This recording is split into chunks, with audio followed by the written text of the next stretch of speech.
Okay दोस्तों, आपका हमारे YouTube channel MK sir Lucknow में स्वागत है। जैसा कि आप जानते हैं, आपको प्रतिदिन विज्ञान के 20 क्वेश्चन टेट की तैयारी के लिए करवाए जाते हैं। तो आइए आज का पहला क्वेश्चन करेंगे हम लोग। क्वेश्चन नंबर फर्स्ट, वेग का मात्रक है। बताना है दोस्तों, वेग का मात्रक क्या होता है। ठीक, तो बताइए दोस्तों, क्या है वेग का मात्रक। 4 उत्तर हैं आपके पास: किलोग्राम, मीटर पर सेकंड स्क्वायर, मीटर पर सेकंड एंड मीटर स्क्वायर। तो यहाँ पर जो आपका आंसर है वो सी नंबर सही है। मीटर पर सेकंड वेग का मात्रक होता है। चलिए नेक्स्ट क्वेश्चन करते हैं। क्वेश्चन नंबर 2, दो वस्तुओं के बीच गुरुत्वाकर्षण बल निर्भर नहीं करता। मतलब ऐसी कौन सी चीज है दो वस्तुओं के बीच जिस पर गुरुत्वाकर्षण बल निर्भर नहीं करता। तो गुरुत्वाकर्षण बल निर्भर नहीं करता। तो 4 उत्तर हैं आपके लिए। पहला उनके बीच की दूरी पर, दूसरा उनके द्रव्यमान के गुणनफल पर, तीसरा है गुरुत्वाकर्षण नियतांक पर और चौथा है उनके बीच के माध्यम पर। तो बताइए, आपको मालूम है बल का जो सूत्र होता है वो होता है Gm1m2 अपान आर स्क्वायर। तो आर पर डिपेंड करेगा, जी गुरुत्वाकर्षण नियतांक पर निर्भर करेगा, दोनों द्रव्यमानों के गुणनफल पर निर्भर करेगा। यानी जो डी आंसर है वो आपका सही होगा। वस्तुओं के द्रव्यमान के बीच के माध्यम पर निर्भर नहीं करेगा। ठीक है दोस्तों, चलिए नेक्स्ट क्वेश्चन करते हैं। क्वेश्चन नंबर 3, अधिकतम कार्य के लिए बल तथा विस्थापन के बीच कोण कितना होता है। ठीक है, अधिकतम कार्य के लिए तो कार्य का जो फार्मूला होता है दोस्तों, W बराबर F into D cos theta. तो यहाँ पर कॉस थीटा की वैल्यू -0 से लेके 1 के बीच होती है। तो कास थीटा बराबर 1 हो जाएगा। और अधिकतम के लिए तो कास 0 की वैल्यू 1 होती है। अर्थात जो 0 डिग्री होगा दोनों के बीच, बल और विस्थापन के बीच, उसके लिए कार्य अधिकतम होगा। तो यहाँ पर जो आंसर होगा दोस्तों आपका ए नंबर सही हो जाएगा। ठीक है, ओके। चलिए नेक्स्ट क्वेश्चन करते हैं। क्वेश्चन नंबर 4, निम्नलिखित में से कौन सा कथन अशुद्ध है। 4 ऑप्शन है, इन चारों में कौन सा कथन अशुद्ध है आपको ये बताना है। पहला उत्तर है आपका सामर्थ्य बराबर कार्य बटे समय। दूसरा है कार्य बराबर बल गुणे विस्थापन। तीसरा है कार्य बराबर सामर्थ्य गुणे दूरी।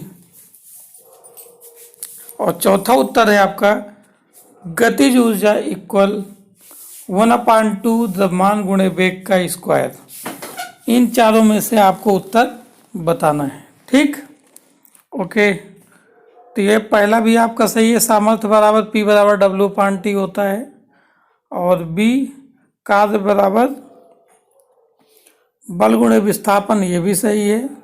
तीसरा कार्य बराबर सामर्थ्य गुणे दूरी, ये आपका गलत है। और चौथा गतिज ऊर्जा बराबर 1/2 गुणे द्रव्यमान गुणे वेग का स्क्वायर, ये भी आपका सही है। तो जो दिए गए क्वेश्चन का आंसर है, जो अशुद्ध कथन है, वो आपका सी नंबर सही है। ठीक है, ओके दोस्तों। चलिए नेक्स्ट क्वेश्चन करते हैं। क्वेश्चन नंबर 5, एक मशीन 200 जूल कार्य 8 सेकंड में करती है। मशीन की सामर्थ्य क्या होगी। तो सामर्थ्य का जो सूत्र होता है P बराबर W/T होता है। ठीक है, और 200 जूल कार्य किया, यानी W यानी किया गया कार्य 200, और T समय दिया है 8 सेकंड, यानी 200/8। तो भाग देंगे 8 का 200 में तो आएगा 25। अर्थात ए नंबर आपका सही हो जाएगा, 25 वाट। क्योंकि सामर्थ्य का जो मात्रक होता है वो वाट होता है। यहाँ पर 25 जूल भी लिखा है, ये गलत होगा क्योंकि ये कार्य का मात्रक होता है जूल। ठीक है, ओके।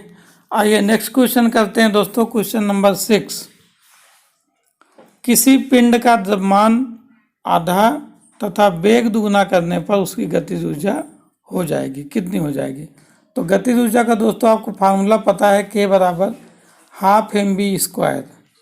और अगर हम मान आधा कर दें यानी m/2 कर दें, ठीक, और वेग दूना कर दें यानी b की जगह 2v, तो 2 दूनी 4v² हो जाएगा, है ना। तो कितना हो जाएगा? 2 से 2 कट जाएगा तो 2 टाइम्स आ जाएगा यानी दुगुना हो जाएगा। ठीक है, तो यहाँ पर दोस्तों आपका जो आंसर होगा सी नंबर सही होगा। ठीक है, ओके। आइए नेक्स्ट क्वेश्चन करेंगे, क्वेश्चन नंबर 7। एक सरल लोलक 1/2 मिनट में 60 दोलन करता है। लोलक की आवृत्ति होगी।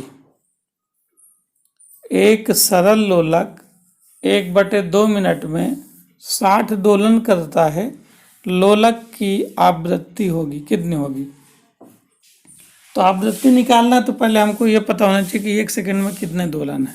तो आधे मिनट में 60 दोलन है, तो 1 मिनट में 60 दूनी 120 दोलन हो जाएंगे पर सेकंड। 1 सेकंड में 120 दोलन हो जाएंगे। ठीक है, टोटल। ठीक है, ये हो गया। अब इसमें वो कह रहा उत्तर तो ये दिया नहीं है, तो इसका मतलब 60 सेकंड में, सॉरी प्रति सेकंड है ना, हाँ, तो 60 सेकंड में किए गए दोलनों की संख्या कितनी हो जाएगी?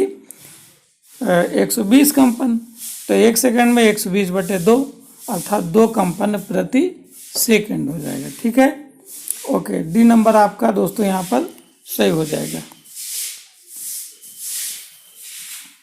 अगला क्वेश्चन करेंगे, क्वेश्चन नंबर 8। पदार्थ में अणुओं की स्थिति निश्चित होने पर, मतलब अगर पदार्थ में अणुओं की स्थिति निश्चित है तो इन 4 ऑप्शन में से कौन सा ऑप्शन आपका सही होगा? पहला है पदार्थ का आकृति निश्चित हो जाती है, दूसरा है आयतन निश्चित हो जाता है, तीसरा है पदार्थ की आकृति व आयतन प्रभावित नहीं होते हैं, और डी चौथा नंबर उपरोक्त में से कोई नहीं। तो यहाँ पर जो उत्तर होगा दोस्तों आपका वो बी नंबर आपका सही हो जाएगा, सॉरी ए नंबर आपका सही हो जाएगा। अगर अणुओं की स्थिति निश्चित है तो आकृति निश्चित हो जाती है। ठीक है, चलिए ओके। आइए नेक्स्ट क्वेश्चन करेंगे, क्वेश्चन नंबर 9। निम्नलिखित में से कौन मिश्रण नहीं है? निम्नलिखित में से कौन मिश्रण नहीं है? 4 उत्तर दिए हैं आपके पास। पहला केरोसिन है, दूसरा वायु है, तीसरा अल्कोहल है, चौथा पेट्रोल है। आपको बताना है कौन मिश्रण नहीं है। तो केरोसिन भी आपका मिश्रण है, वायु भी मिश्रण है, पेट्रोल भी मिश्रण है, लेकिन अल्कोहल आपका मिश्रण नहीं है, अर्थात सी नंबर आपका सही हो जाएगा। ठीक है दोस्तों, चलिए अगला क्वेश्चन करेंगे, क्वेश्चन नंबर 10। परमाणु क्रमांक 20 वाले तत्व का इलेक्ट्रॉनिक विन्यास है। परमाणु क्रमांक 20 जिसका है उसका इलेक्ट्रॉनिक विन्यास क्या होगा? तो दोस्तों इसका जो इलेक्ट्रॉनिक विन्यास होगा वो बहुत बड़ी नियम के अनुसार सी नंबर सही होगा, 2882 होगा। ठीक है, ओके। अगला क्वेश्चन करेंगे, क्वेश्चन नंबर 11। सहसंयोजी बंध के बारे में कौन सा कथन सत्य नहीं है? 4 ऑप्शन है आपके लिए, कौन सा कथन सत्य नहीं है सहसंयोजी बंध के लिए? तो पहला है उत्तर, इलेक्ट्रॉनों की साझेदारी से बनता है, ये तो सही है। दूसरा, इनके गलनांक व क्वथनांक उच्च हैं, यही गलत है आपका। ठीक है। अद्वितीय विलायकों में विलय होते हैं, ये भी सही है। अणुओं की एक विशेष ज्यामितीय आकृति होती है, ये भी सही है। बट जो दूसरा उत्तर, इनके गलनांक व क्वथनांक उच्च है, वो गलत है। ठीक है, यही आपका आंसर है, बी नंबर आपका सही हो जाएगा। अगला क्वेश्चन करेंगे दोस्तों, क्वेश्चन नंबर 12। तत्व ए के ऑक्साइड का सूत्र A2O3 है और तत्व का परमाणु भार 27 है, तुल्यांकी भार तत्व का निकालना है। 4 उत्तर दिए हैं। तो तुल्यांकी भार का जो फार्मूला होता है दोस्तों वो होता है परमाणु भार बटे संयोजकता, बटे संयोजकता। तो परमाणु भार तो 27 दिया है जिसका पूर्णतः 1 है, और उसकी जो संयोजकता होती है वो कितनी होती है? 3। तो 3 से भाग देंगे तो कितना आएगा? 9। अर्थात ए नंबर आपका सही हो जाएगा। ठीक है, ओके।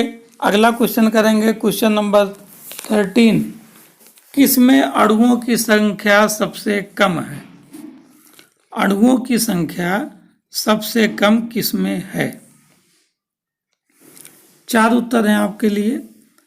0.1 मोल CO2 में, या 22.4 × 10³ ml CO2 में, या 22 ग्राम CO2 में, या 11 लीटर CO2 में।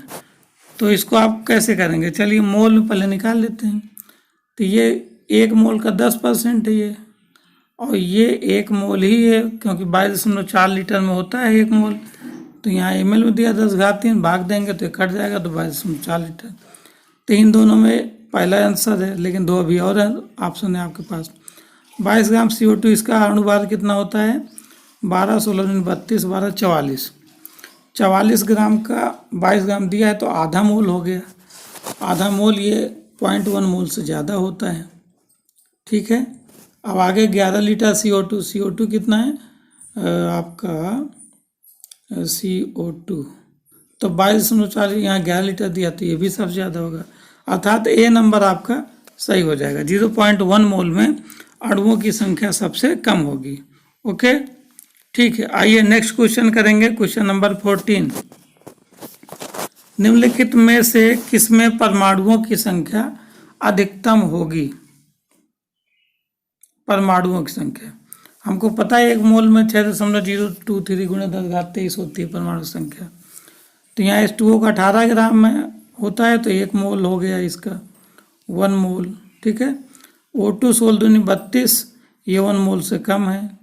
CO2 48 नहीं 32 44 ग्राम, ये 1 मोल से 18 दूनी 36, 2 मोल से ज़्यादा है। और CH4 के 18 ग्राम, ये कितना है? 12 4 16,